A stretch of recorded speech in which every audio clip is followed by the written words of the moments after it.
Je m'appelle Catherine Le Gall et j'habite donc à Becmeil, dans un yucassan qui a été posé ici par mon père et mon grand-père. Elle vient de l'Orient, elle a été démontée là-bas et mes parents, et mon père et mon grand-père, l'ont montée donc ici à Becmeil, pas loin de la plage, en 1956. J'avais 2 ans. Ils avaient l'habitude de venir à Becmeil avec mes frères et ils se louaient une chambre chez un des hôteliers du coin. Et puis quand je suis née, mon grand-père a dit maintenant 3, voilà, on va s'installer. Et ils ont acheté un petit bout de terrain et on a fait cette baraque de plage. C'était notre baraque de plage. Voilà, c'était notre bonheur des vacances. On était là tout le temps. On habitait Quimper, mais on était là tout le temps, tout le temps, tout le temps. À Noël, à Pâques, voilà, à la Toussaint. On passait toutes nos vacances ici, et l'été bien sûr. Ouais. J'ai toujours adoré cette maison et j'ai jamais voulu la quitter. Mais je ne m'étais pas vraiment intéressée à son histoire, ni d'où elle venait. Je sais qu'elle a été démontée à Lorient, remontée ici par mon père et mon grand-père.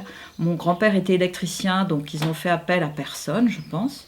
Peut-être le maçon, parce que comme vous l'avez vu, elle est rehaussée, elle est posée sur un muret et sur une dalle de béton, ce qui l'a sans doute aidé à la préserver. Mais après, je pense que c'est mon père et mon grand-père, en grande partie, qui l'ont montée. Mais on est arrivé ici, donc il n'y avait pas d'eau, il n'y avait pas d'électricité, on n'avait pas de chauffage. Donc il n'y avait pas de ballon d'eau chaude, il n'y avait pas de baignoire, nous. Voilà, on avait vraiment que les cloisons. On venait soit avec ma mère, soit avec ses 2 sœurs, avec mes tantes qui étaient célibataires et sans enfants. Donc on était tout le temps ici. C'est une maison qui a gardé un petit peu son caractère d'accueil puisque mes 2 grands-parents étaient orphelins et que toute leur famille était un petit peu éparpillée partout en France. Et ici, je me rappelle de cette maison avec toujours plein de monde partout, des matelas partout. Et c'était resté une maison d'accueil. Ma mère recevait ses cousines, les tantes, enfin voilà, il y avait du monde un peu partout qui venait là pour les vacances. On allait courir dans les champs. Moi, j'étais la petite sœur casse-pied parce que bien sûr, avec 10 ans de moi, et je courais toujours derrière eux. Quand on allait ramasser les pommes là-bas et qu'on se faisait caillasser par le paysan du coin, les pauvres, ils étaient obligés d'attendre la petite sœur. Voilà. Donc on n'a que des souvenirs de bonheur ici. Voilà. Mon grand-père, il avait toujours des idées un peu, voilà. Il nous avait acheté une machine qui est un distributeur de petits chocolats en fait. Puis on avait toujours des grandes boîtes de chocolat et tout ici dans la maison. Et il nous avait acheté, oui, c'est effectivement cette petite machine. Il fallait tourner une molette. Donc on mettait ça en bas du jardin et on vendait nos bonbons comme ça. C'était vraiment... on allait ramasser des grillons parce qu'à l'époque, c'était pas construit en phase, il n'y avait rien, c'était que des vaches. Il n'y avait rien ici, c'était que des terres agricoles. D'ailleurs, ce terrain vient d'une ferme, il vient de la ferme de Carvastar. C'est les premiers lots, les premiers terrains que Carvastar a vendus, c'est toute la lignée là, dont on fait partie. Et en face, c'était que des terres agricoles, donc il n'y avait que des vaches. Donc des fois, on récupérait les vaches dans le jardin ici. Ça aussi, c'est un souvenir. Ouais. Oh, les vaches rentraient là, alors on leur courait après. C'était vraiment... On allait ramasser des grillons en face, on allait les vendre. Mes frères allaient les vendre aux pêcheurs pour aller à la pêche. Ce sont que des commerçants de Quimper. Donc il y avait un marchand de chaussures, un marchand de balances, mon grand-père qui était garagiste, électricien auto à Quimper. À côté, je ne me rappelle plus. Et la dernière maison, c'était les bijoutiers de Quimper. Donc on s'est installés les uns après les autres, mais en commençant par le bas. Là. Mon grand-père, je ne sais pas comment est-ce qu'il a eu... Il n'a pas eu le droit, ça a été construit et posé sans permis. Donc il y a prescription. Mais c'est vrai que c'est un peu la baraque du pauvre de Becmeil, mais bon, peu importe.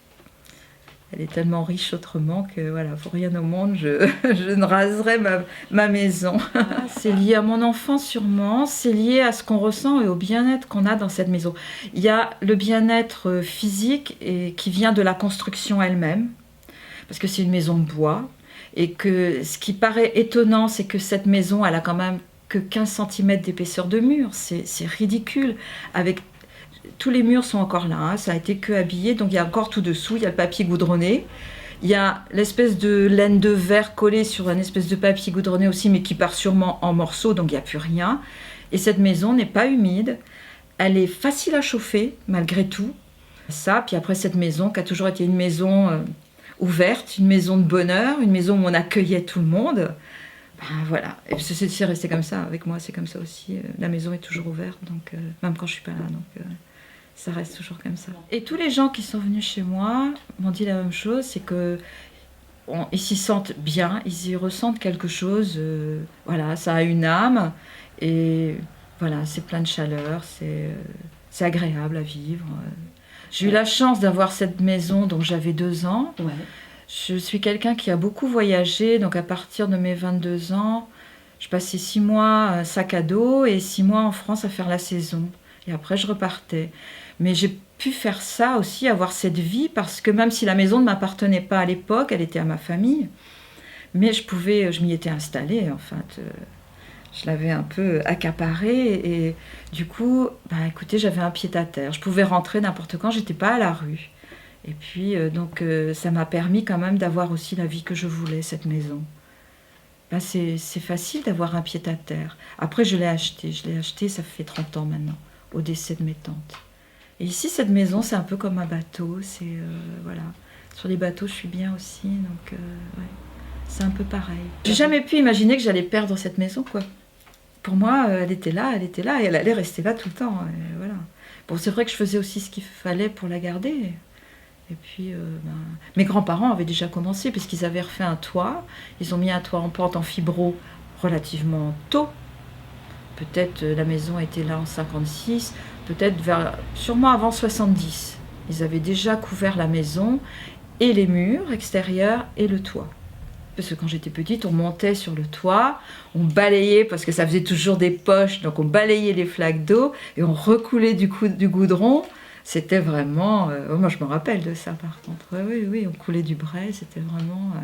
Puis un jour, mon grand-père, on a eu ras-le-bol de mettre du goudron partout, parce que les murs aussi étaient papier goudronné. Donc, voilà. Je voudrais faire un étage sur cette maison. Ce qui est très compliqué, évidemment, puisque la maison ne peut pas porter d'étage.